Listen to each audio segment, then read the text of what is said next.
بچوں، آج میں آپ کو جو کہانی سنانے لگی ہوں اس کہانی کا نام ہے شہزادوں کا امتحان۔ ایک دفعہ کا ذکر ہے کہ ایک بہت نیک دل اور رعایا کا خیال رکھنے والا بادشاہ تھا۔ اس کے دو شہزادے عبید اور عزیز تھے۔ عبید عمر میں تو بڑا تھا مگر عقل اور سمجھداری میں عزیز سے کم تھا۔ ایک دن بادشاہ نے اپنے دونوں شہزادوں کو بلایا اور کہا، میرے بچوں، میں بوڑھا ہوتا جا رہا ہوں، اس لیے یہ سلطنت تم دونوں میں سے کسی کے ایک کے نام کرنا چاہتا ہوں۔ اس کے لیے تم دونوں کو ایک امتحان سے گزرنا ہوگا۔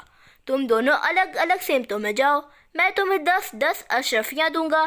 جس نے بھی رقم کو خوبی سے استعمال کیا میں اسے بادشاہ بنا دوں گا۔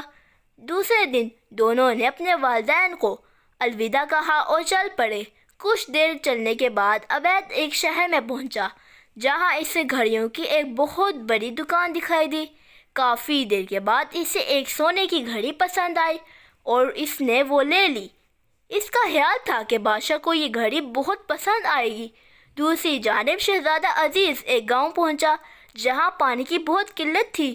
لوگوں کو پانی حاصل کرنے کے لیے میلوں دور دوسرے گاؤں جانا پڑتا تھا، اس لیے ان اشرفیوں سے وہاں کنواں کھدوایا اور پانی کا مسئلہ ہمیشہ کے لیے حل کر دیا۔ واپس آ کر دونوں شہزادوں نے بادشاہ کو اپنی اپنی داستان سنائی۔ بادشاہ نے عزیز سے کہا، مجھے تم پر فخر ہے کہ تم نے رعایا کی پریشانی دور کر دی، جبکہ عبید نے اپنے لیے وقتی خوشی حاصل کی۔ آج سے تم بادشاہ ہو۔ پیارے بچوں، اگر آپ کو اور مزید ایسی اچھی اچھی کہانیاں دیکھنی ہیں تو ہمارے چینل کو لائک، شیئر، سبسکرائب کریں اور ہاں کمنٹ کرنا مت بھولیے گا۔ کیا آپ کو یہ ویڈیو کیسی لگی؟ اب میں آپ سے ملتی ہوں ہمارے نیکسٹ ویڈیو میں۔ بائے۔